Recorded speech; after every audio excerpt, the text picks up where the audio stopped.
Did you know that in ancient Egypt, the wealthiest citizens might use a mixture of honey and natron to exfoliate their skin? A luxurious spa treatment from 3,000 years ago. It's a strange, intimate detail of a life of comfort, a world of perfumed oils and linen sheets. It's the kind of thing you might have known if you were born on the right side of the Nile, into the right family. But your story is different.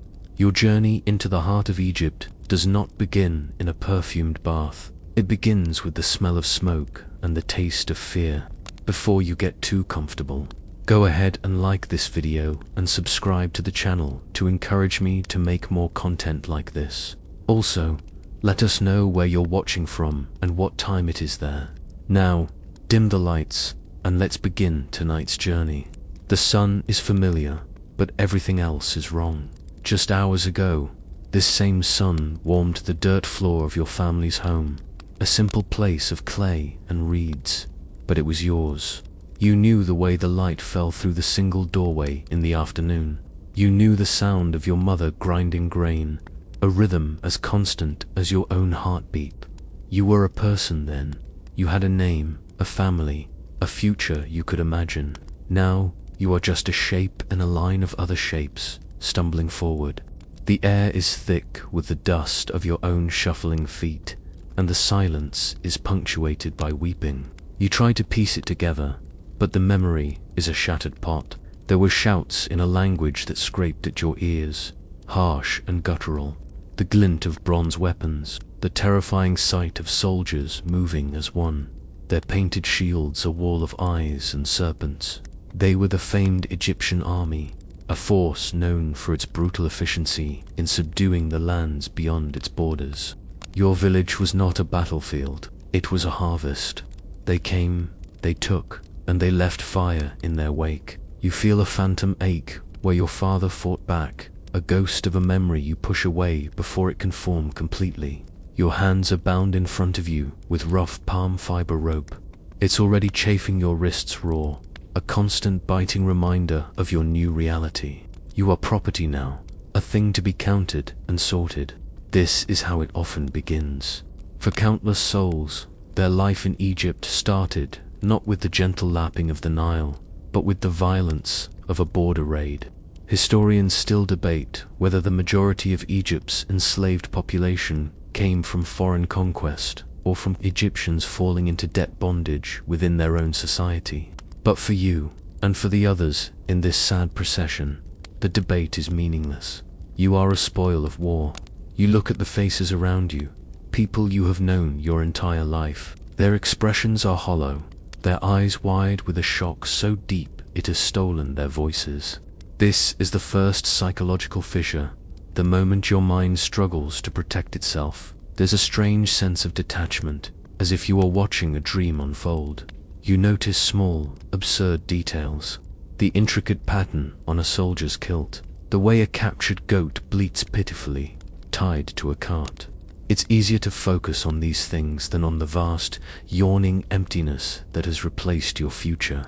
An obscure military papyrus from a later period details the precise issuance of rations and equipment for such campaigns, a testament to how routine this kind of human harvesting was. It was just business. For you, it is the end of the world.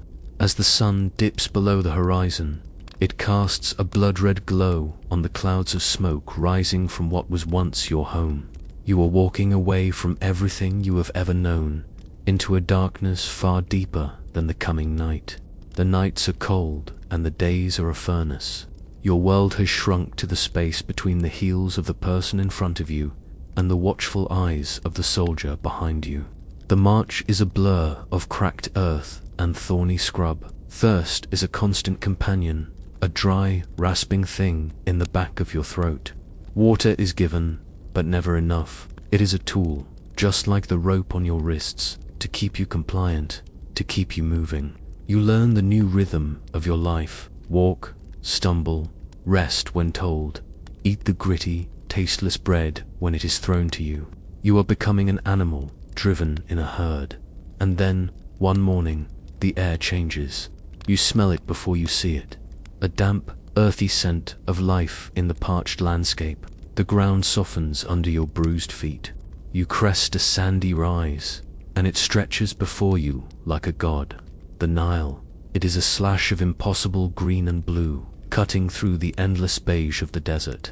You've heard stories of the great river, but the reality is overwhelming. It is wider than you could have ever imagined, a moving sea of muddy water reflecting the blinding sun. For the people of this land, this river is everything. Its annual flood, the inundation, is the source of all life, depositing the rich black silt that makes the desert bloom. For you, it is a river of no return. It is the artery of the empire that has just consumed you, and it will now carry you into its deepest heart. You are pushed and prodded towards the bank, where a long, narrow wooden boat waits. It looks fragile against the current, its planks seemingly sewn together with cords, a common construction method for Egyptian river vessels. You are herded aboard with the others, packed so tightly you can feel the warmth and the fear of the bodies pressed against you.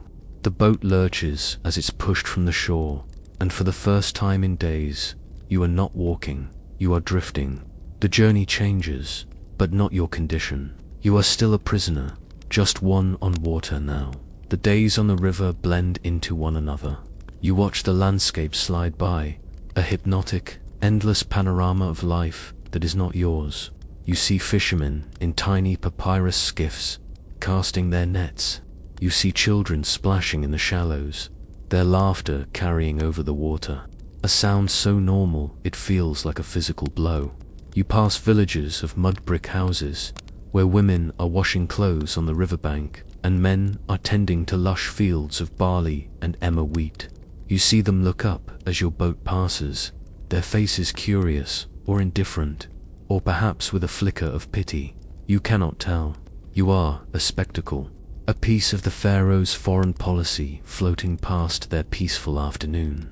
Scholars discuss the exact logistics of these forced marches and river transports, whether they followed established trade routes buzzing with commerce, or were deliberately kept on more isolated, secure paths. Either way, you are seen, but you are not understood. The shock from your capture begins to recede, replaced by a cold, heavy certainty. This is not a nightmare from which you will awaken. This is your life now. The sun beats down. Crocodiles, terrifying and ancient, bask on the muddy banks, sliding into the water with a silent ripple. They look like logs of wood until they open an eye. Everything here is alien, from the strange, long-beaked birds that cry from the reeds to the towering stone structures you begin to see in the distance. Temples with imposing statues that seem to watch you with cold, granite eyes. The language of your captors remains a meaningless collection of sounds, but you start to learn its cadence. The sharp commands that mean move, the softer tones that mean rest. You are learning a new world through the bars of your invisible cage, drifting deeper and deeper into the land of your captors, on a river that only flows one way. The boat finally scrapes against a stone quay. The journey on the river is over, but the next one is about to begin. You are pulled to your feet and shoved onto solid ground, your legs unsteady after so long on the water. The heat is different here.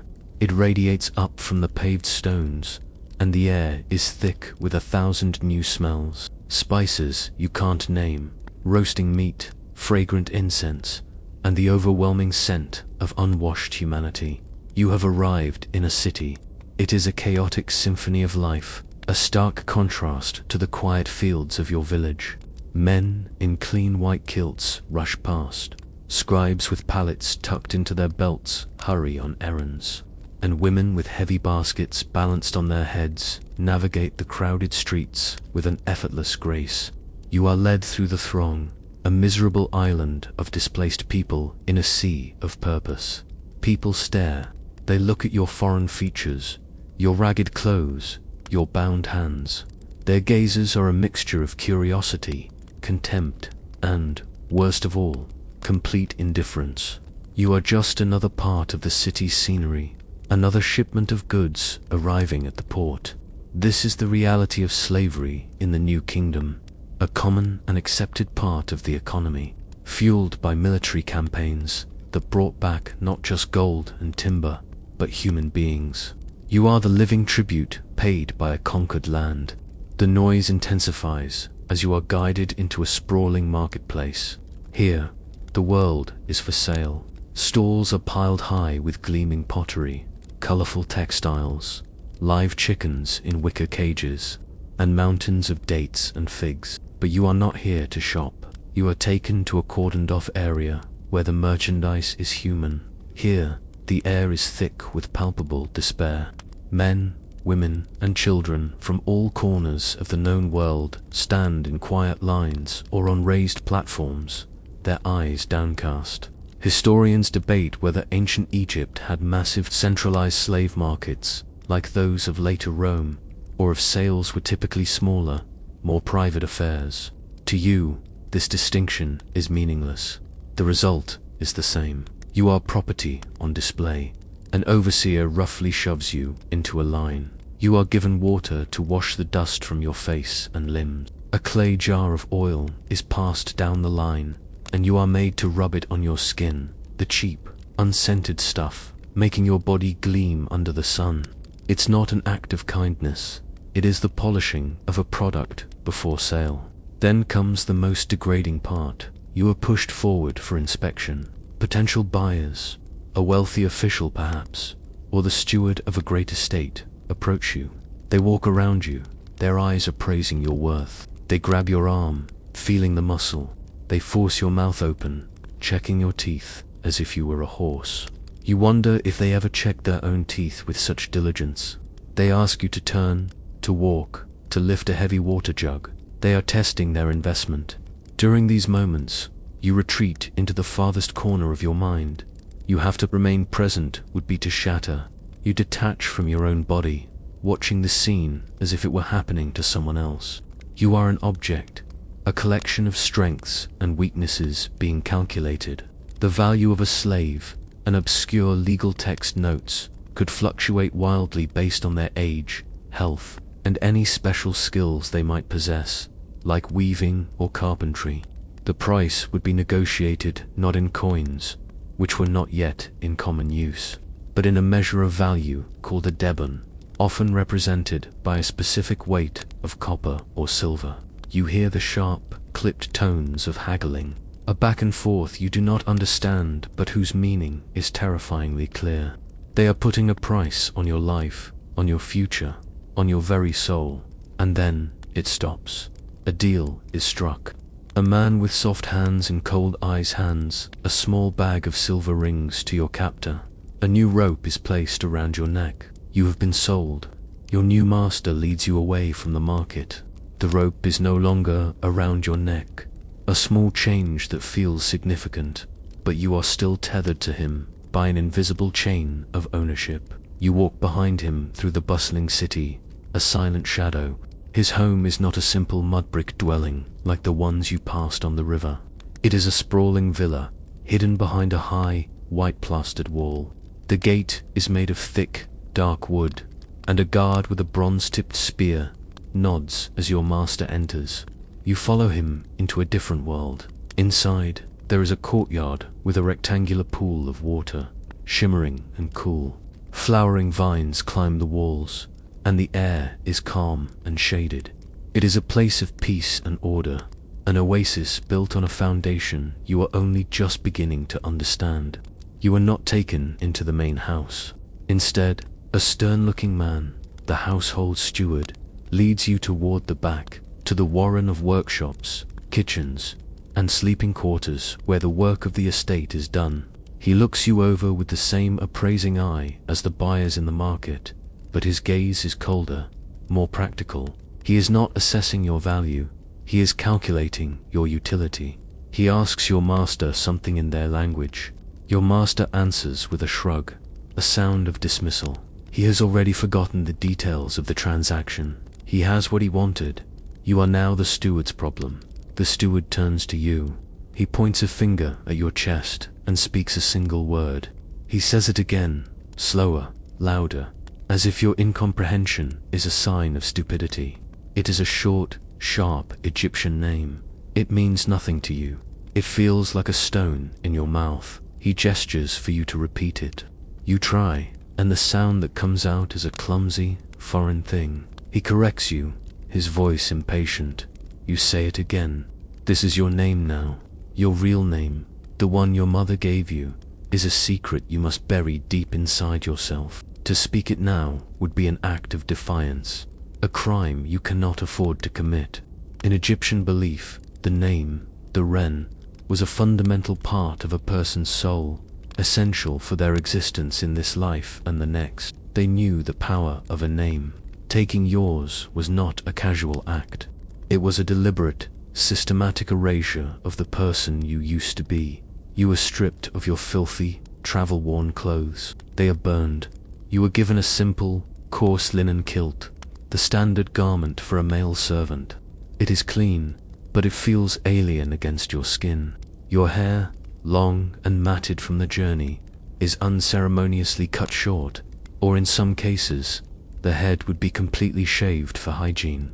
A common practice among Egyptians of all classes to deal with the heat and pests like lice.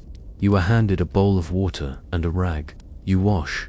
As you scrub the layers of dirt from your skin, you feel as though you are washing away your old self. You catch your reflection in the surface of the water in a basin. The face that looks back is haunted and thin, the hair shorn, the eyes wide with a quiet terror. It is you, but a version of you that you do not recognize. You are a blank slate. Historians debate how much of their native culture enslaved people were able to retain.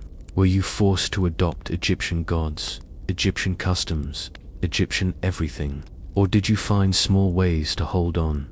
A quiet prayer to a forgotten god whispered in the dark. A story from your homeland told in a hushed voice to another captive. For now, there is no room for such questions.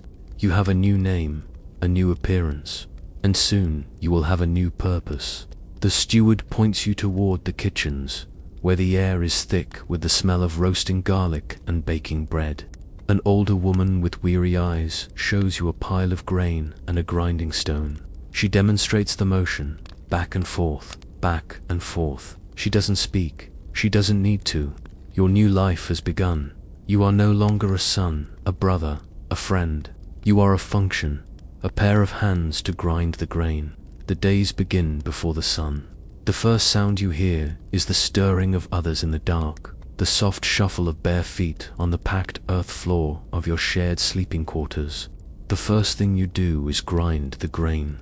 The quernstone is heavy, and the motion is punishing on your back and knees. Back and forth, reducing the hard kernels of barley into a coarse flour.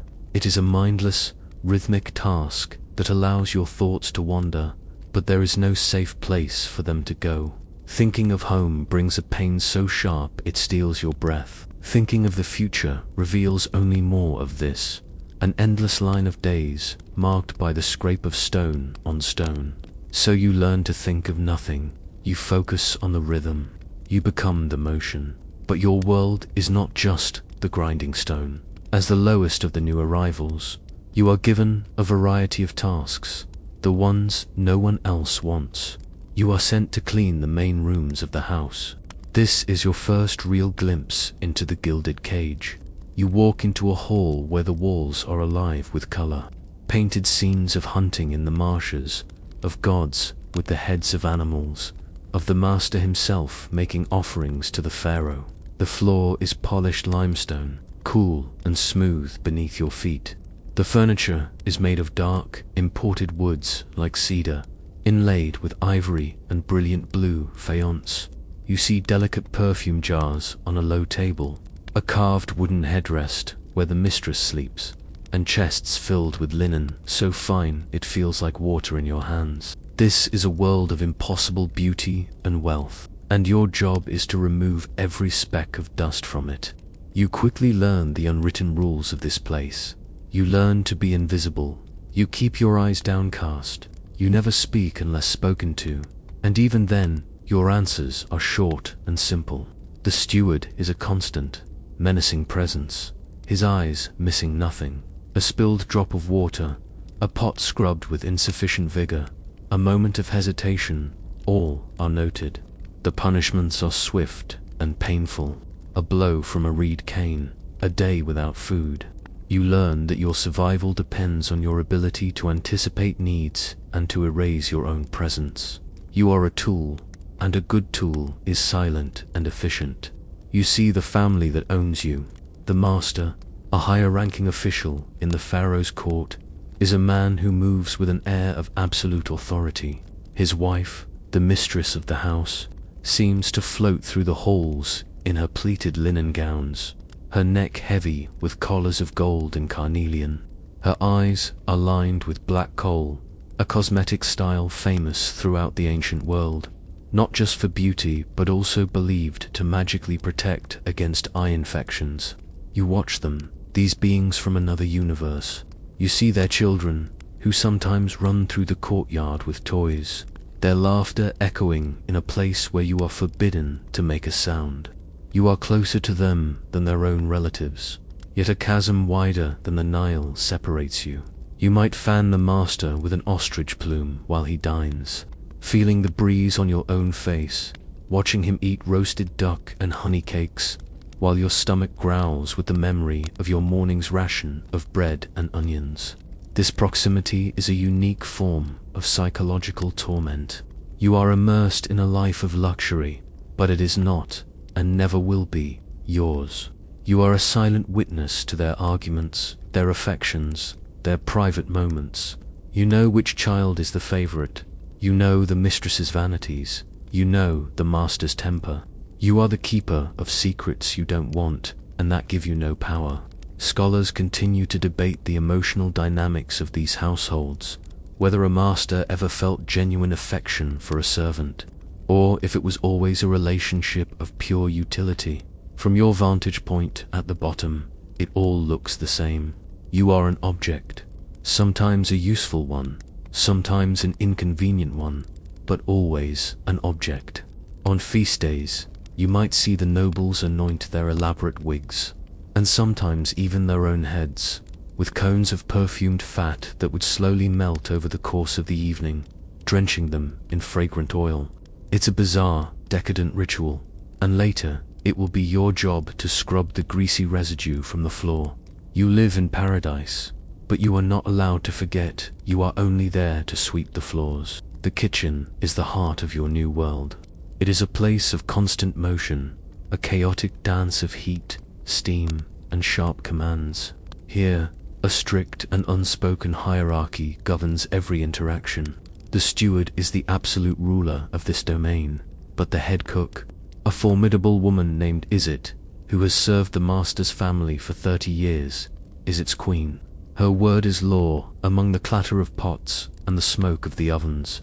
She can make your life bearable with an extra piece of bread or a nod of approval, or she can make it a living hell with endless tasks and withering scrutiny. You, the newest arrival, are at the very bottom of this pyramid. You are the one who cleans the grease traps, who plucks the endless procession of geese and ducks, who scrubs the floors until your knuckles are raw. You learn that not all servitude is equal. There are other captives like you, their faces marked with the same bewildered loss. A stoic Nubian man who tends the garden, his dark skin a stark contrast to the pale Egyptians. A pair of Syrian sisters who are skilled weavers, their nimble fingers creating intricate patterns in the loom room. You try to catch their eye, looking for a flicker of solidarity, but find mostly guardedness. Trust is a luxury no one here can afford. Then there are the Egyptian servants, those who have fallen into their position through debt. They carry themselves differently, with a familiarity and a subtle air of superiority. They know the language, the gods, the customs. They see you as a foreign barbarian, another mouth to feed. Your most complicated and dangerous interactions are with the master's family. The children are the most unpredictable. They sometimes wander into the service areas, their curiosity overriding the rules. The master's youngest son, a boy of 5, might watch you work with wide, innocent eyes. He doesn't yet see you as an object. He might ask you a question in a language you barely understand. How do you respond? A smile could be seen as insolence. Ignoring him could be seen as disrespect. You learn to offer a blank, neutral expression and a slight bow of the head, a gesture of submission that is always safe. This delicate dance is a constant strain. Historians debate the extent to which enslaved people could form their own communities and subcultures within these large households, creating networks of support or simply new arenas for rivalry. The mistress is a distant planet whose gravitational pull orders your universe. You learn the sound of her footsteps, the scent of her lotus perfume.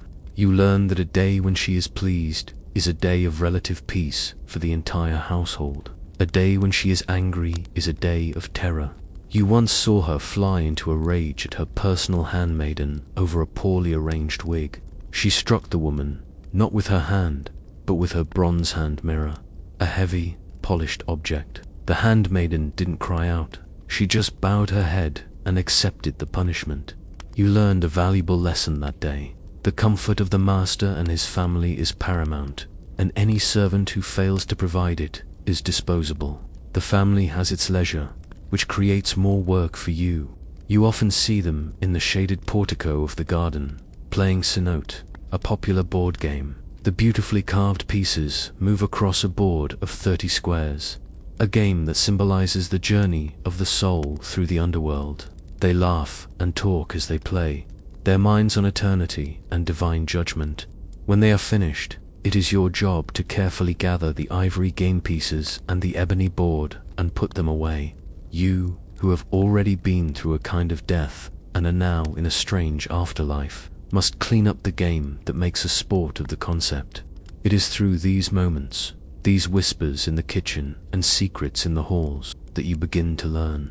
You learn not just your tasks, but the intricate, invisible web of power, fear, and favor that holds this house together. Your survival depends not on the strength of your back, but on your ability to see these threads and never, ever get tangled in them. Your life in the gilded cage ends as abruptly as your life of freedom did.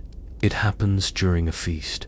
The master is entertaining an important vizier, and the house is a whirlwind of activity. You are helping to serve wine, your movements careful, your presence meant to be as unnoticed as the air. But another servant, rushing past, jostles your arm. The heavy alabaster jug slips. Dark red wine, the color of blood, splashes across the vizier's pristine white linen kilt. A shocked silence falls over the room. The music stops. The vizier looks down at the stain with an expression of cold fury. Your master's face becomes a mask of stone. He does not shout. He does not strike you. He simply says a few quiet words to the steward. You don't understand the words, but you understand the finality in his tone. You have ceased to be useful. You have become an embarrassment, a broken tool to be discarded. There is no trial, no appeal. The next morning, you are not sent to the kitchens. You are chained to 3 other men, all with the same look of dull despair in their eyes. You are marched out of the city, away from the life-giving green of the river valley, and into the searing emptiness of the desert. The journey is brutal, far worse than your initial march into Egypt. The sun is a merciless eye in a white-hot sky. The guards are not just watchful, they are cruel, and they seem to enjoy using their leather whips. You are no longer a potentially valuable domestic asset. You are refuse being transported to the scrap heap. After days of walking, you arrive at your destination. It is a place that looks like the surface of the moon, a vast open wound in the earth under a relentless sun. This is a quarry. The air rings with a deafening cacophony, the sharp, rhythmic chink of hundreds of chisels against stone, the grating roar of massive blocks being dragged on wooden rollers, the guttural shouts of overseers. This is the sun's anvil, and you are about to be hammered upon it. You are now state property, a laborer in one of the pharaoh's great construction enterprises. Your work is no longer about maintaining the comfort of one family, but about carving the very bones of the empire from the earth for the glory of a god-king you will never meet. You are assigned to a work gang, a group of about 20 men, An overseer with a scarred face and eyes that hold no pity shows you your task. A team of skilled masons has already marked out a huge rectangular block on the limestone cliff face. Your job is to help cut it free. There are no magical tools here, just brute force and a clever understanding of physics. You are given a heavy, ball-like stone of dolerite, a rock harder than the limestone you are pounding. For hours, you and the others smash these pounders against the stone, creating a trench around the block. The dust fills your lungs, your eyes, your mouth. The shock of each impact travels up your arms and into your aching shoulders. When the trenches are deep enough, another technique is used, one of the most famous feats of Egyptian engineering. Workers cut small holes along the bottom of the block and jam tightly packed wooden wedges into them. Then they pour water over the wedges. Over several hours, the wood swells with incredible force, a silent, powerful pressure that eventually cracks the stone with a groan, freeing the massive block from the cliff. It is ingenious, and it is agonizing. The work is relentless, from the first light of dawn until the sun touches the western cliffs. Historians still debate the precise ratio of true slaves to conscripted laborers and skilled workers on these monumental projects.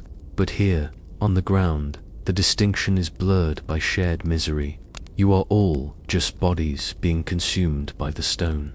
As a bit of obscure gallows humor, some of these work gangs had official names, found in ancient records, like Vigorous or Enduring.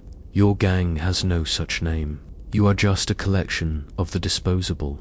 The sun bakes the world into a white glare, and the only certainty is the weight of the stone in your hands and the unending thirst in your throat. The rhythm of your life is now the rhythm of the stone.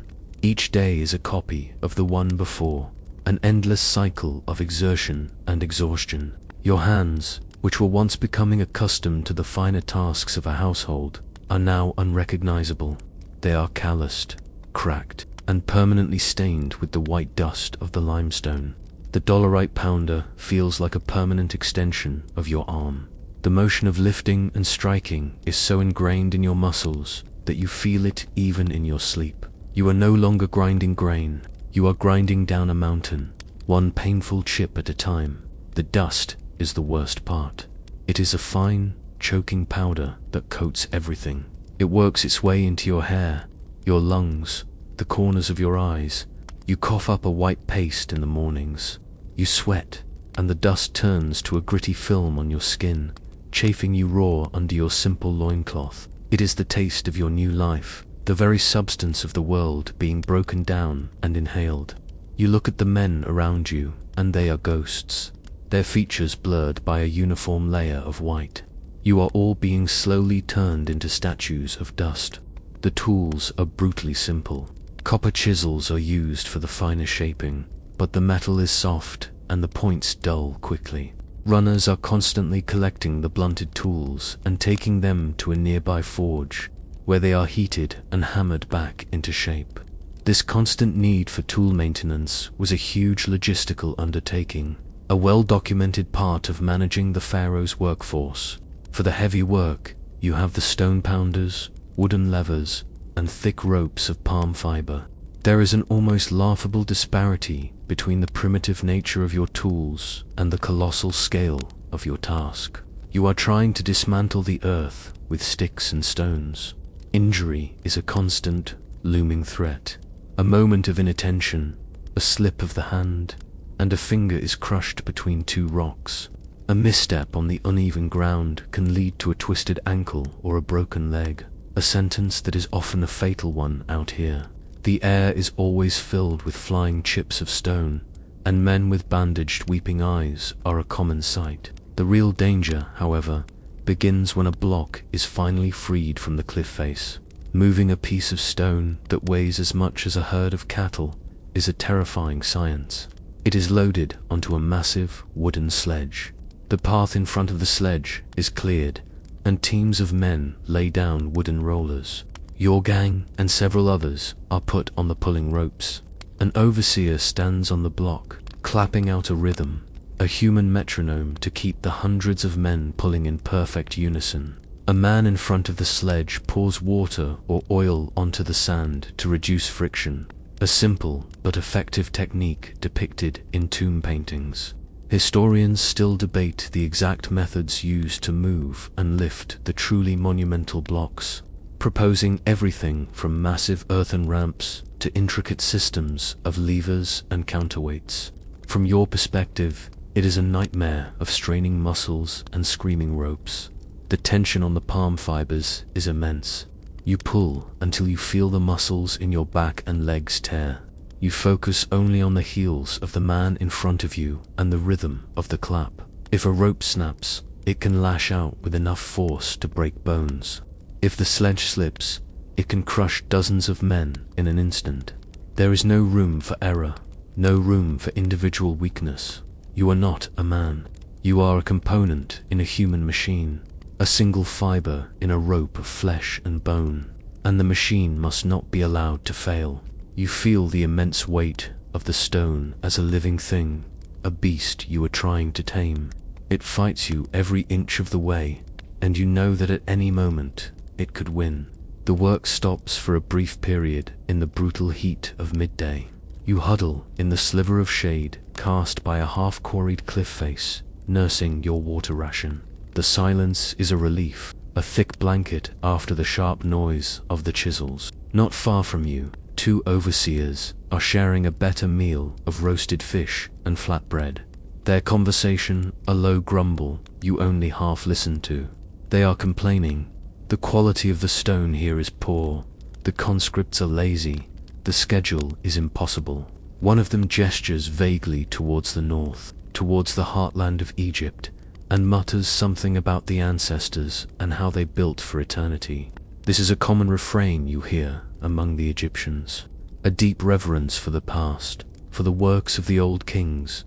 In their minds, they live in the shadow of giants. You have seen drawings of these ancient monuments, perfect mountains of stone rising from the desert floor, the great pyramids. You imagine the labor, the sheer scale of it, and assume it must have been a hell 1,000 times worse than this one, built on the backs of 1,000,000 souls, just like you. The story you might have heard, the one told in other lands and repeated for centuries, is of a nation of slaves groaning under the lash to build those perfect triangles for a tyrannical pharaoh. But then the younger of the two overseers, a scribe who keeps the records, scoffs. He says something that makes you strain to understand the fragments of his language you have picked up. He says the ancestors weren't fools who wasted valuable property on such work. He speaks of a great city of workers, discovered not long ago near those ancient monuments, a city of the pyramid builders. He calls them craftsmen, not slaves. He talks of skeletons found in tombs of honor at the foot of the pyramids themselves. Men with broken bones that have been expertly set and healed, evidence of a level of medical care you could only dream of. He speaks of records, of ration lists, detailing the enormous quantities of bread, beer, and, most importantly, meat that were given to the workers. They were paid, he insists, a skilled and respected workforce, organized into competing gangs with proud names, who left graffiti on the stones boasting of their accomplishments. Historians and archaeologists now largely agree that the great pyramids of the Old Kingdom were built by a rotating workforce of skilled Egyptians, peasants conscripted during the months of the Nile's inundation when they couldn't farm, led by a permanent staff of master builders and artisans. It was a national project, a form of taxation, and for many, a religious duty. The discovery of the workers' village, Height El Garab, has provided undeniable proof, from the industrial-scale bakeries and breweries to the remains of their fish-heavy diet. This fact, now widely accepted, took decades of excavation to firmly establish against the popular myth. This knowledge settles in your gut like a cold stone. You look at your own circumstances. Your broken body will not be mended. Your grave will be an unmarked pit in the sand. Your only payment is the ration of food that keeps you strong enough to work another day. The great irony is that the popular myth is your daily reality. You are the slave, groaning under the threat of the lash, building a monument for a pharaoh. But you are not building one of the great pyramids. Your labor is for a different time, a different dynasty, a different kind of monument, perhaps a temple pylon or a lesser tomb. The use of captive labor, especially prisoners of war like yourself, became much more common in the New Kingdom, the era you now inhabit. The ancestors the overseers revere may have built their world with the hands of their own people, but their descendants have learned to build it with the hands of yours. It is a subtle distinction, but it feels like a vast chasm. You are not part of a national project. You are the fuel it consumes. The conversation of the overseers moves on, but the thought lingers, a bitter taste in your mouth. What would it be like to build for glory instead of from fear? The sun finally relents, its punishing gaze replaced by the long, cool shadows of the cliffs. A horn, carved from the horn of a bull, sounds a deep, mournful note across the quarry. The ringing of chisels and the groaning of ropes die down, replaced by the shuffling of 1,000 tired feet. The day's work is done. Your body is a symphony of aches, a dull throb in your lower back, a sharp sting in your blistered hands, and a fire in your shoulders. But overriding all of these is a more profound and urgent pain. Hunger. It is a hollow, gnawing emptiness that has been growing all afternoon, and now it consumes your every thought. You are herded into lines, your movements sluggish, your eyes fixed on the distribution point ahead. Here, under the watchful gaze of an armed guard, are baskets of bread and large clay jars of beer. This is your wage. This is your reward. This is the fuel that will allow you to do the exact same thing tomorrow. A steward hands you your portion without a word, his face impassive. You receive a thick, round loaf of bread and a clay cup of beer. There is also a small pile of raw onions nearby, and you are allowed to take 2. This is the holy trinity of the Egyptian laborer's diet, a meal so standard that it was recorded by the Greek historian Herodotus when he visited centuries later. You find a spot on the hard ground, away from the jostling of the main group, and you examine your meal. The bread is not the light, fine bread you sometimes saw in the master's house. It is dark, dense, and heavy in your hand. It is made from coarsely ground emmer, wheat, or barley, and when you break it open, you can see the specks of grit from the cornstone. You know this grit well. It is the sand that will wear down your teeth over time. A common dental problem found in the mummified remains of ancient Egyptians of all social classes. You chew it slowly, methodically. It tastes earthy and slightly sour, but it is substantial. It fills the aching void in your stomach. Next, the beer. The Egyptian word for it is henket, and it is nothing like the light filtered beverage of a future you cannot imagine.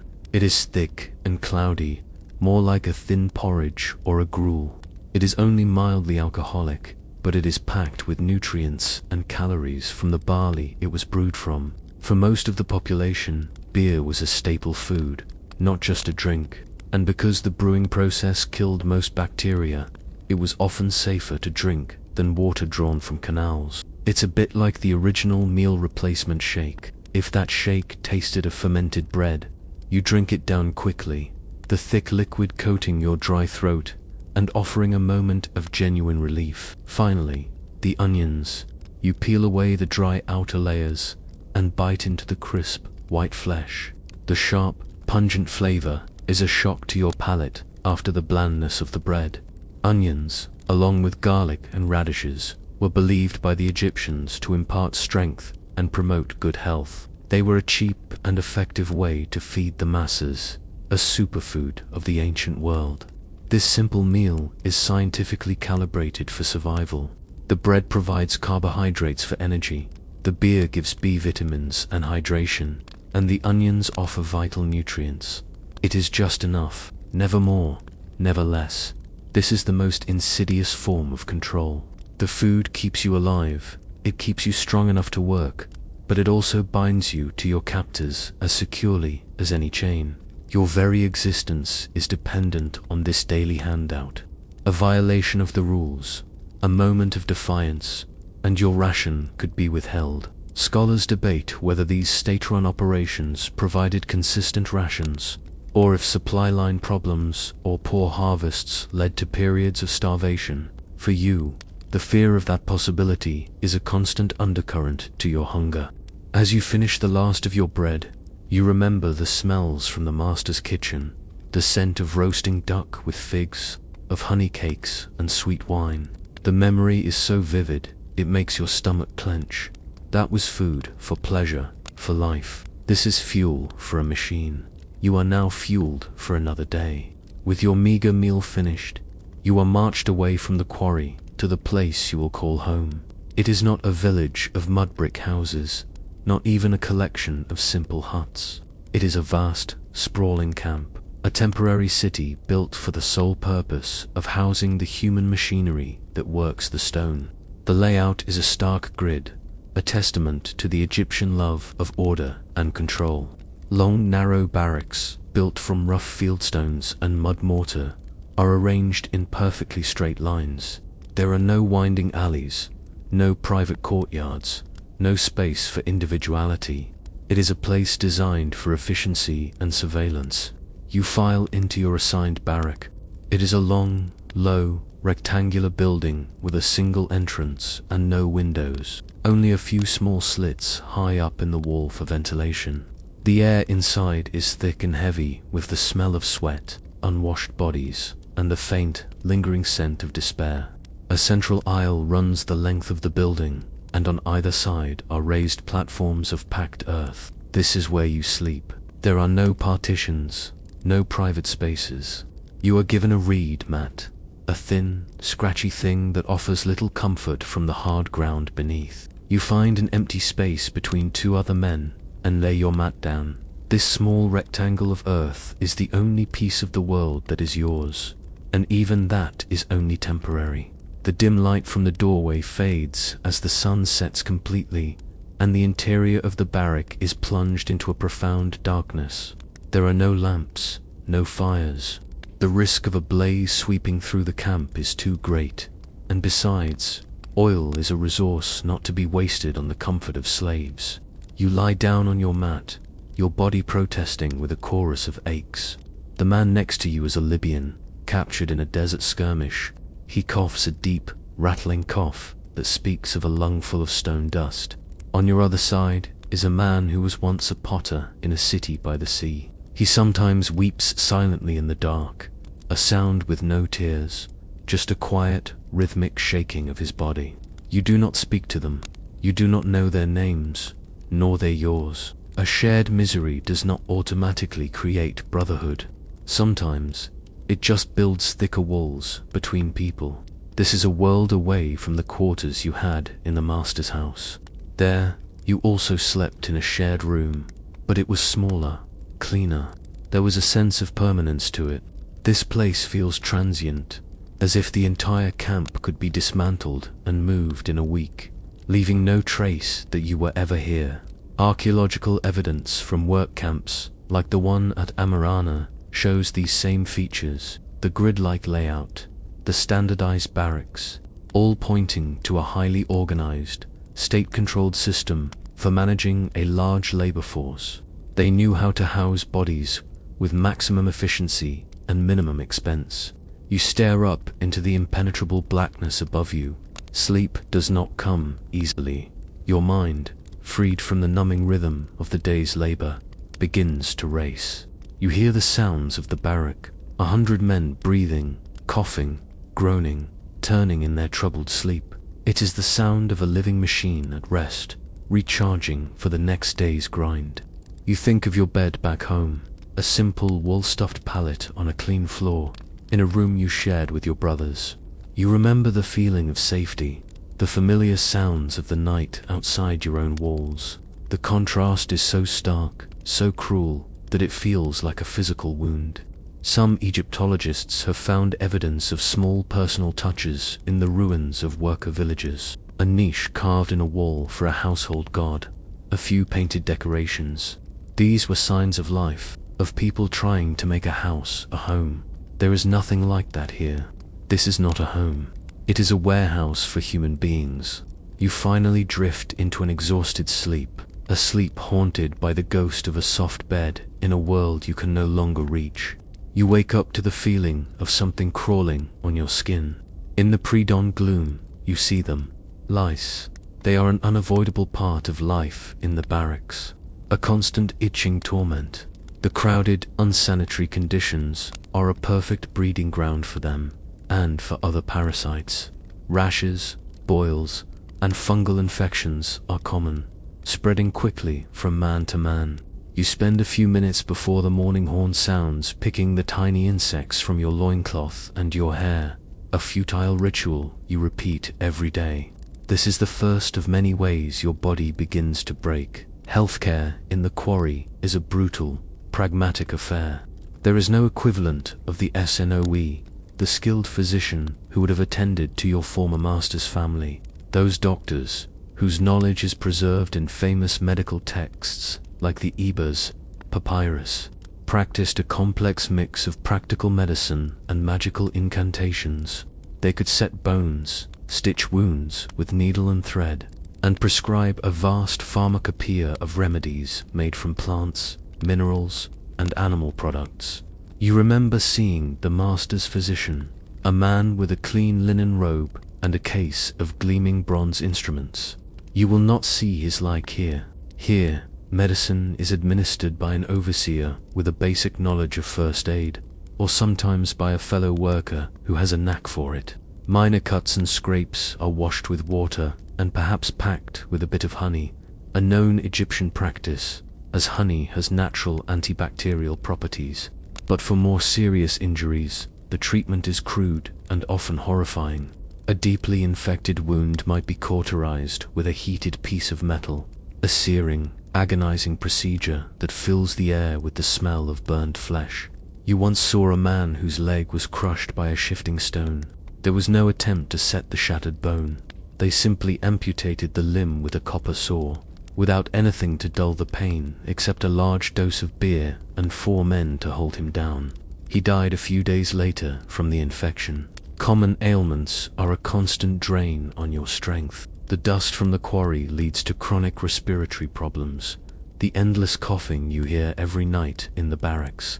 It's a condition modern doctors call silicosis, a deadly lung disease. The meager diet, while providing enough calories to work, is lacking in certain vitamins, leading to night blindness and painful mouth sores. And then there is the water. While the beer is relatively safe, the water you are given to drink is often drawn from stagnant pools and is teeming with invisible dangers. Dysentery sweeps through the camp periodically, a debilitating illness that leaves men too weak to stand, let alone lift stone. A man too sick or too injured to work is a useless tool. He is separated from the others, given a minimal ration of food and water, and left to either recover or die. There is no compassion in this equation. It is a simple calculation of resources. Historians debate the overall health and life expectancy of laborers on these state projects.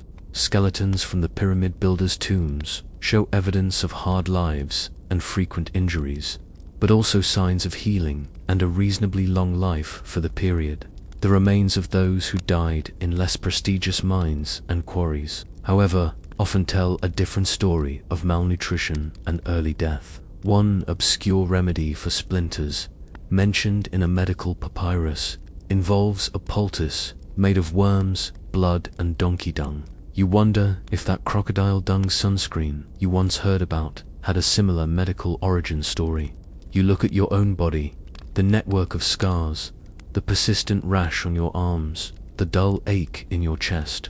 You are a machine that is slowly wearing down, its components rusting and grinding against each other.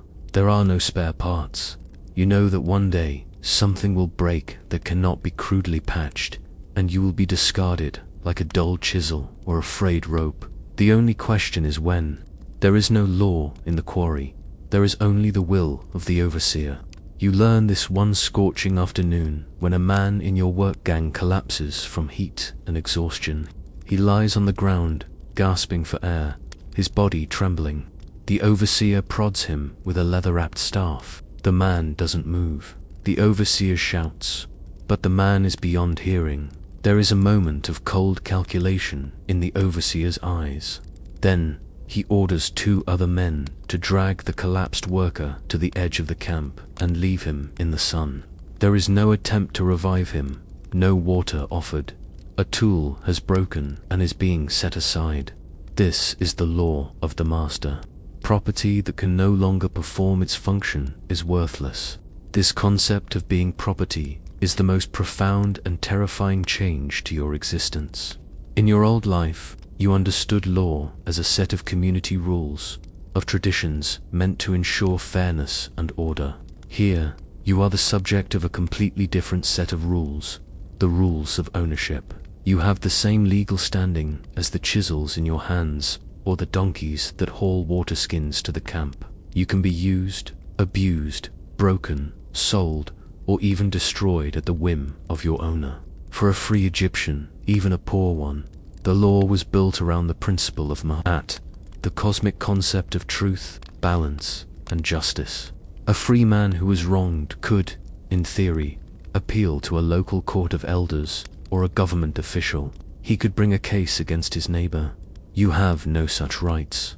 The state that owns you is the same state that would prosecute any crime against you, and since your owner is the state itself, there is no one to appeal to. Historians debate the precise legal distinctions between different types of unfree labor in ancient Egypt. From debt bondsmen who retained some rights to prisoners of war, like yourself who had none. But for you, these are distinctions without a difference. Your reality is absolute subjugation. You are an object, and objects cannot be wronged. The punishments are a physical manifestation of this legal reality. They are not designed for justice or rehabilitation. They are designed to enforce compliance and to serve as a terrifying example to others. The most common punishment is the whip or the cane, but for more serious offenses, the cruelty is magnified.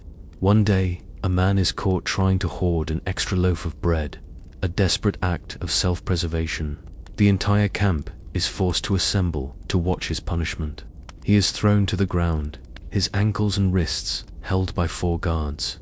The overseer takes a heavy rod of acacia wood and begins to beat the soles of the man's feet. This punishment, known as the bastinado, was a common practice in Egypt for centuries. It is excruciatingly painful and can cripple a man for weeks, but it rarely kills him, making it the perfect punishment for an owner who wants his property to eventually return to work. You watch, your stomach churning, as the blows land with a sickening, fleshy thud. The man's screams are cut short as he bites down on the dust to keep from crying out. You are not just watching a man being tortured, you are attending a lesson. The lesson is simple: do not cross the masters. The law for a freeborn Egyptian criminal was codified and specific.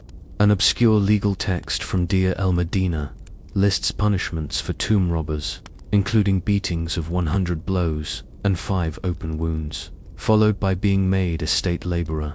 For them, this was the punishment. For you, this is the starting point.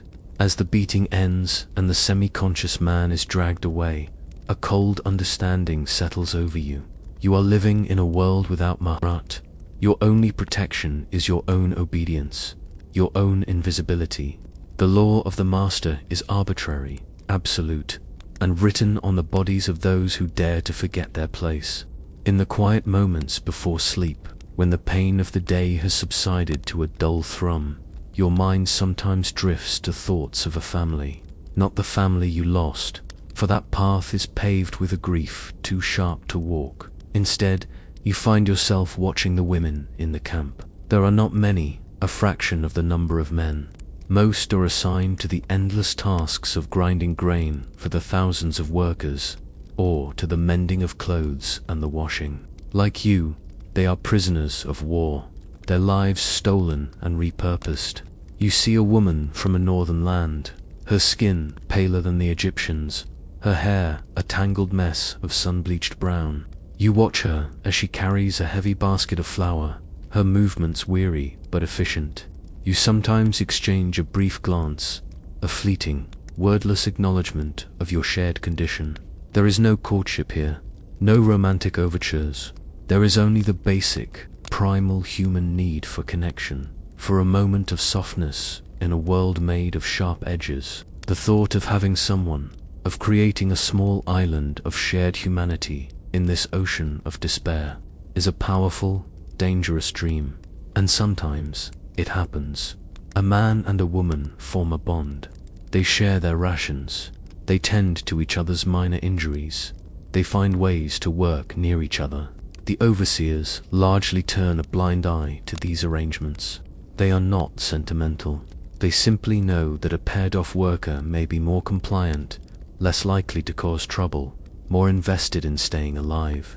A stable workforce is an efficient workforce. In the eyes of the master, the state, this is just another form of animal husbandry.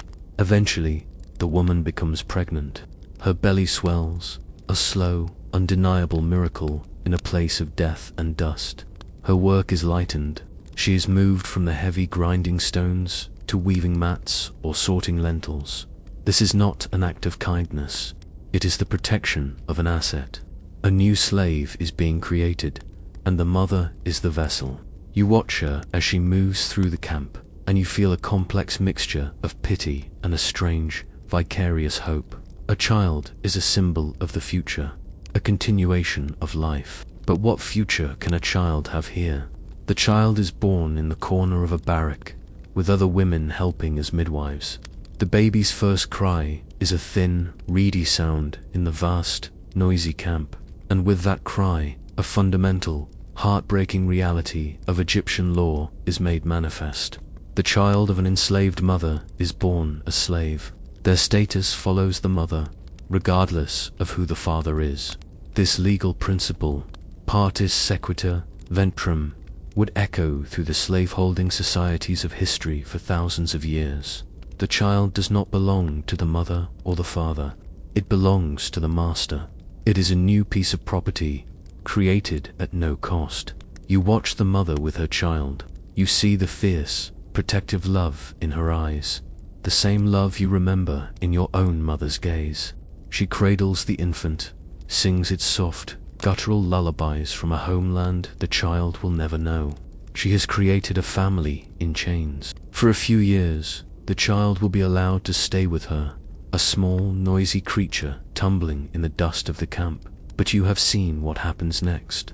Once the child is old enough to be useful, perhaps 5 or 6 years old, they will be taken. The boys will be put to work as water carriers or tool runners. The girls will be sent to the kitchens or the weaving sheds. The family, that small, fragile island of hope, will be broken apart. The parents will have to watch their child begin a life of servitude, a life they know all too well. Historians debate how often these slave families were kept together, with some evidence from household records suggesting it was sometimes economically advantageous to do so. But in a massive, impersonal state-run operation like this, sentimentality has no value. A child is just another set of hands to be put to use in the most efficient way possible. You look at the tiny baby, and you see not a new life, but a new link in an endless chain. One morning, the familiar rhythm of the camp is broken. The horn to begin work does not sound. Instead, you are roused by the distant sound of chanting and music. A wave of confusion and cautious curiosity ripples through the barracks. The overseers stride through the camp, their voices less harsh than usual, ordering everyone to gather in the main clearing. You are not being sent to the quarry today. Today is a festival. It is the beautiful feast of the valley, a major religious holiday where the great god, Amun-Ra, travels from his temple at Karnak to visit the mortuary temples on the west bank of the Nile. For the free Egyptians, this is a day of joyous celebration. Families dress in their finest white linen, their necks adorned with floral garlands. They visit the tombs of their ancestors, sharing a meal and drinking wine in the presence of the beloved dead. It is a raucous, sacred, and deeply communal event. For you, it is something else entirely. You are not a participant, you are a spectator, and your presence is required. You are lined up along the path that leads from the quarry to the distant river, a human fence to mark the solemnity of the occasion. You stand for hours under the sun, which seems to have forgotten that this is a day of rest. You watch the procession approach, a riot of color and sound against the drab backdrop of the desert. At the front are priests in leopard skin robes, wafting clouds of fragrant incense from bronze censers. They are followed by musicians playing harps, lutes, and sistrums, the rattling percussion instruments sacred to the goddess Hathor. Dancers with long, flowing hair perform acrobatic feats. It is a spectacle of a faith that is not yours, a celebration of gods who seem to have no interest in your suffering. The centerpiece of the procession is a golden bark, a sacred boat carried on the shoulders of dozens of priests. It is shaped like a miniature temple, its cabin veiled with fine linen. Inside, hidden from all but the highest-ranking clergy, is the statue of the god Amun-Ra himself. As this divine vessel passes, a wave of reverence sweeps through the Egyptian guards and overseers. They fall to their knees, their heads bowed to the dust. A famous inscription from the tomb of a noble named Neferhotep describes how the entire population would turn out for these festivals, their hearts happy and drunk. You and the other slaves remain standing, your expressions blank. You do not kneel. It is a small, passive act of defiance, but it is all you have. Your inaction goes unnoticed. You are part of the scenery. Does this festival offer any respite? You are not breaking rocks, it is true. The physical strain is replaced by the sheer exhaustion of standing motionless for hours. The festival is not for you. In a way, it is a display of power at you. It is a reminder of the vast, unbridgeable gulf between you and your captors. They have gods who bless them with wealth and power. They have ancestors they can honor. They have a culture, a community, a shared sense of identity that is celebrated with this vibrant display. You have none of these things. You are a ghost at their feast. Historians debate how much enslaved people were integrated into the religious life of their masters. In a domestic setting, a slave might be required to participate in household rituals, but out here, in this industrial camp, religion is just another tool of control. It marks the calendar, it reinforces the social order, and it provides a justification for the pharaoh's absolute power, a power that has crushed you under its heel. As the procession finally passes and the sounds of music fade into the distance, you are herded back to the barracks. The festival has given you a day without labor, but it has filled you with a deeper, more profound sense of alienation. The gods have passed you by without a glance. Tomorrow, the quarry will be waiting, and the stones will be just as heavy. The day after the festival, the quarry seems louder, the sun hotter, the work more meaningless. The brief glimpse of another world has only sharpened the edges of your own. That night, as you lie on your reed mat in the suffocating darkness of the barrack, the usual chorus of coughs and groans is joined by a new sound, a voice. It is a low whisper, raspy with age, telling a story. You turn your head toward the sound. It comes from an old man, a newcomer to your section of the barracks. One of the people from the Levant the Egyptians call Amu or Asiatics. He speaks a dialect you can mostly understand, a language closer to your own than the Egyptian of the overseers. He is not speaking to you, but to a small group of his own people huddled around him. You listen. He tells a story not of a sudden, violent capture, but of a slow, creeping enslavement. His story begins generations ago with a respected ancestor, a wise man who came to Egypt in a time of famine and rose to a position of great power, saving this very land from starvation. His people, the story goes, were welcomed then. They settled in the rich delta land in the north, a place called Goshen, and they prospered. They were shepherds and farmers, and for a time they lived in peace with their powerful neighbors. But then the old man's voice grows hard.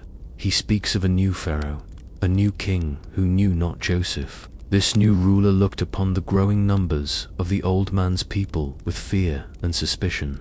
He saw them not as neighbors, but as a potential threat, a foreign body within his kingdom. And so, the pharaoh acted.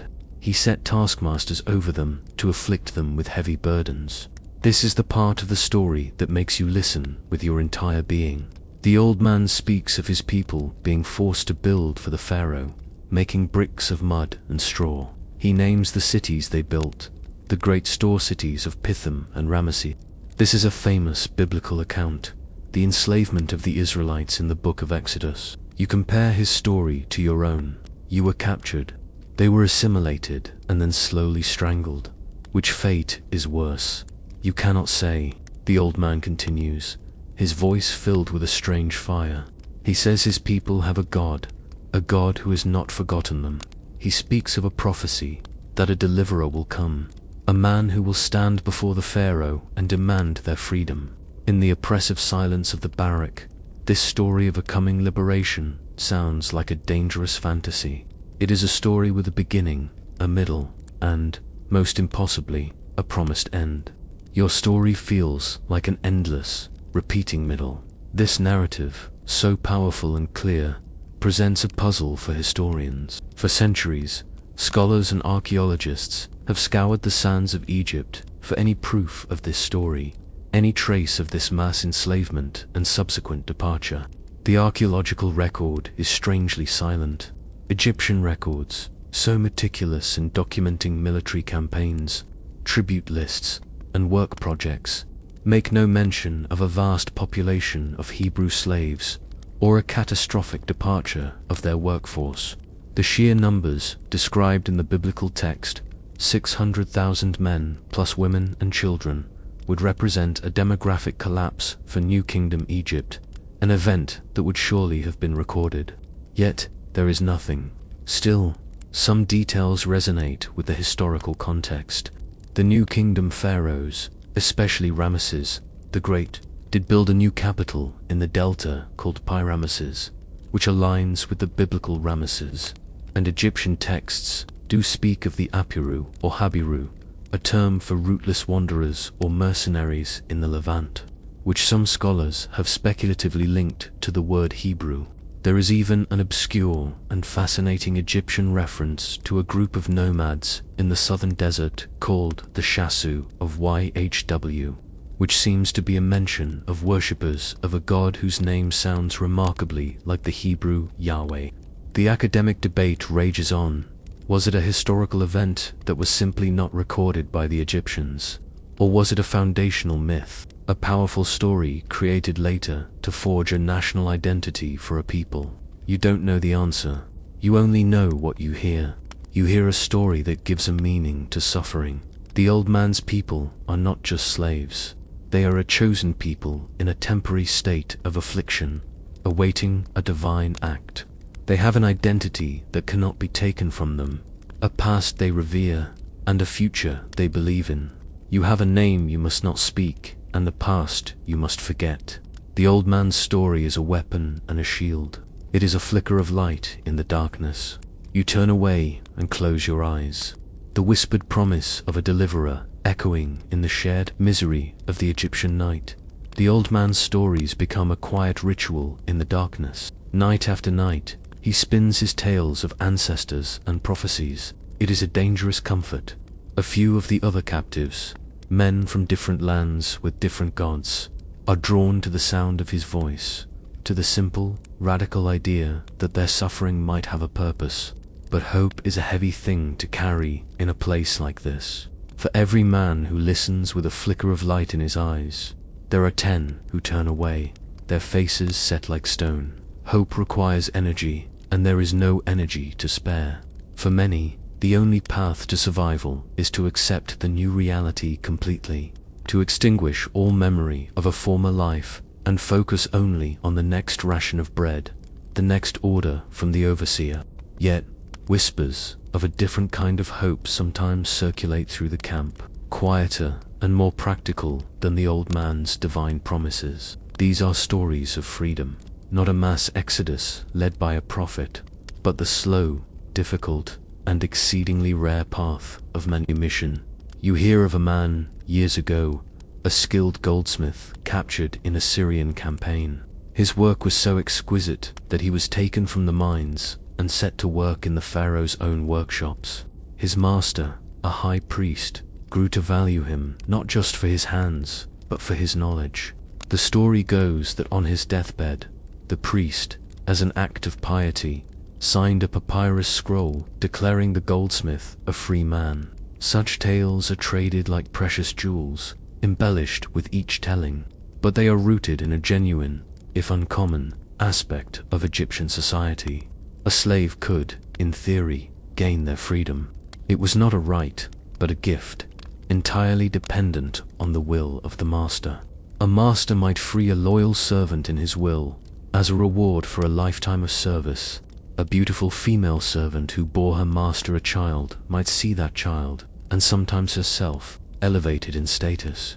There are even records of slaves being allowed to earn a small amount of personal property, a side hustle of sorts, like weaving mats in their spare time, and over many years, saving enough to purchase their own freedom from their master. The price would be high, far beyond the reach of a laborer in the quarry, but the possibility, however remote, existed. This concept is fascinating to legal historians who analyze the surviving manumission documents.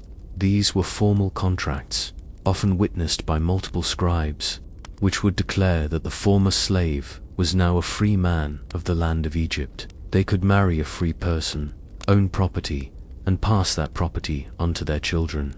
They could, in essence, become Egyptian. The process was a complete legal transformation.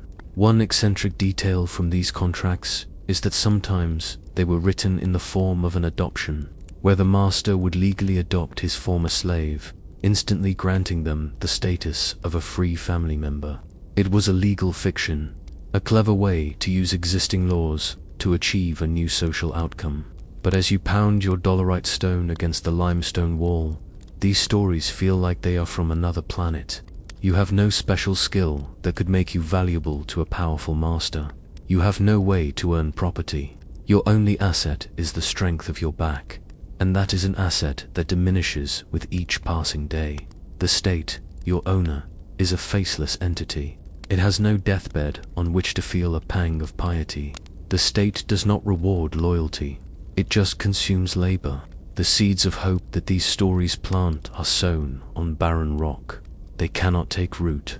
You see a stark example of this one evening. An overseer takes a liking to one of the young women who grinds the grain. He gives her extra rations, a less strenuous job. He is, in his own brutal way, courting her. She accepts his advances. You see the other women look at her with a mixture of envy and contempt. She has found a protector, a path to a slightly more comfortable existence, but she has not found freedom. She is still a slave, now owned in a more personal, and perhaps more dangerous, way. Her hope is a smaller, more desperate thing. It is not the hope of becoming free, but simply of suffering a little bit less. You realize that in this place, hope itself has been devalued, shrunk down to fit the suffocating confines of your reality. The old man dreams of a god splitting the sea. The young woman dreams of a less stale loaf of bread. You find yourself dreaming of nothing at all. The old man's stories of liberation and the whispers of manumission are two paths to freedom, one divine, the other legal. But there is a third path. It is the most direct, the most dangerous, and the one that occupies the darkest, most secret corners of your thoughts. The path of escape. It is a desperate gamble, an all-or-nothing wager against a house that always wins. But the thought, once it takes root, is a persistent weed. It grows in the silence between the hammer blows, in the darkness of the barracks. What if you just ran? You begin to observe your surroundings with a new, calculating eye. You are no longer just seeing a quarry, a camp, a desert. You are seeing a cage, and you are studying its bars. The guards are a constant presence, armed with spears and heavy throwing sticks. They are positioned at the high points of the quarry during the day and patrol the perimeter of the camp at night. But they are men, not gods. They can be lazy, they can be distracted. You notice the shift changes. the moments of inattention. You study the landscape. To the west, the desert stretches into an infinite, sun-blasted horizon. It is a sea of sand and rock, offering no water, no food, no shelter. To die of thirst under the open sky would be a slow and agonizing end. To the east is the Nile Valley, the ribbon of life. That is the only logical direction. But the valley is also the heart of the empire, a densely populated and heavily policed land. Every village would have a headman, every town a garrison. A lone foreigner, gaunt and ragged, speaking a broken Egyptian, would be noticed immediately. You have heard of the Magi, a special police force originally recruited from a Nubian ethnic group, known for their skill as trackers and their utter ruthlessness.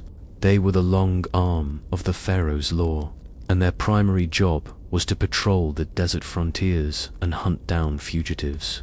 The penalties for attempting escape are well known. You don't need to see them written on a papyrus. You see them written on the bodies of the few who have tried and failed. One morning, you arrive at the quarry to find two men tied to wooden posts near the entrance. They had made a run for it 2 nights before. The Magi had caught them. Their backs are a crosshatch of bloody wounds from the whip. Their faces are bruised and swollen. But the real punishment is yet to come. The chief overseer approaches them, and in his hand he holds a bronze tool, heated in a forge until it glows a dull red. It is a branding iron. The screams that follow are inhuman, a sound that cuts through the morning air and silences the entire quarry. Each man is branded on the shoulder with the symbol of the quarry, a permanent mark of their crime and their status as state property. They are a living warning. Historians have found records of these runaway slaves. Official documents from a frontier fort might list the names and descriptions of fugitives, like a grim ancient wanted poster. A slave of the treasury, named Penamon, a man of the land of Kush, 5 feet 4 inches in height, of a sturdy build. These records show how seriously the state took the loss of its property. Slave catchers were a real profession. There was a system in place. Despite the horrifying risks, the dream of freedom is a powerful motivator. You find yourself in a silent conversation with another man in your work gang, a man from the hill country to the north. You don't speak of it directly. The words are too dangerous. But in a shared glance, in the way you both watch the guards, an understanding forms. You begin to make small, secret preparations. You manage to steal a small, hard gourd and fashion it into a makeshift water skin. You save a portion of your bread ration each day, hiding the hard, dry pieces in a crack in the barrack wall. It is a pitiful hoard, barely enough for 2 days' journey, but it feels like a treasure. The planning, the small acts of rebellion, ignite a spark in you that you thought was long extinguished. For the first time since your capture, you are not just a passive victim, you are an agent, making choices, taking risks. This psychological shift is as nourishing as the stolen bread. You are no longer just a body. You are a mind, scheming, plotting, dreaming. You know the odds are impossibly long. You know that failure means the branding iron, or a slow death in the desert. But the alternative is a slow death in the quarry. At least this way, you would die on your feet, running towards a sunrise you chose for yourself. The night you choose is moonless, a thick blanket of darkness that offers the only concealment you will find. The wind is strong, a hot, sandy breath that kicks up dust and muffles sound. Your heart hammers against your ribs, a frantic drumbeat in the quiet of the barrack. You and your silent partner, the man from the hill country, slip from your mats like shadows. You move with a practiced slowness, your bare feet making no sound on the packed earth. You retrieve your pathetic supplies, the hard bread, the gourd of water. Every rustle of the reed mat, every cough from a sleeping man, sounds like a thunderclap. You reach the edge of the camp. A single guard stands silhouetted against the slightly less dark sky, leaning on his spear, his head nodding with fatigue. This is the moment. There is no turning back. You move as one, a low, silent rush across the open ground. The guard doesn't stir. You slip past the invisible line that separates the camp from the desert, and you are running. You do not run fast, but with a steady, ground-eating trot, conserving the energy you will so desperately need. The sand pulls at your feet, and the thorny desert scrub tears at your legs, but you do not feel it. You are running on pure adrenaline, on a desperate hope so powerful it tastes like metal in your mouth. For the rest of the night, you move eastward, toward the distant promise of the river valley. The plan is simple and foolish. Find the river, steal a small boat, and try to lose yourselves in the maze of canals and villages to the north, hoping to eventually reach the sea. As the first hint of grey light touches the eastern horizon, you find a shallow wadi, a dry riverbed, and huddle under an overhang of rock to wait out the day. The sun will be your greatest enemy, a relentless hunter from which there is no hiding. You eat a piece of your hard bread and take a small sip of your precious water. The silence of the desert is absolute, a ringing emptiness that is more intimidating than the noise of the quarry. You look at your companion. His face is a mask of grim determination. You still do not know his name. You realize it doesn't matter. You are bound by a purpose that is deeper than names. You sleep in short, fitful bursts, waking with a start at the sound of a lizard skittering on the rocks, your mind convinced it is the sound of approaching footsteps. The alarm would have been raised at the morning horn. The overseers would have noted your absence. The medjay, the professional trackers, would have been dispatched. You know they are coming. It is a race. As you travel through the second night, your companion begins to falter. He is older than you, and the years in the quarry have taken a greater toll. His breathing becomes ragged. You share your water with him, but you know it is not enough. Near dawn, he collapses. He cannot go on. He looks at you, his eyes filled with a terrible clarity.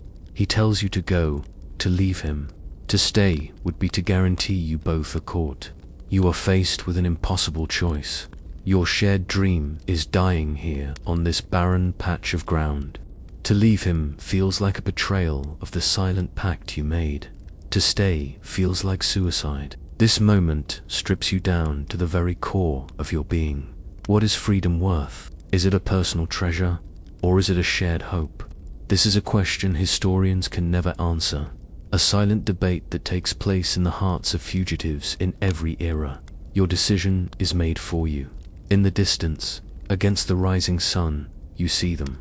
3 figures, moving with the relentless, loping stride of the desert hunters. The Majah, they have found you.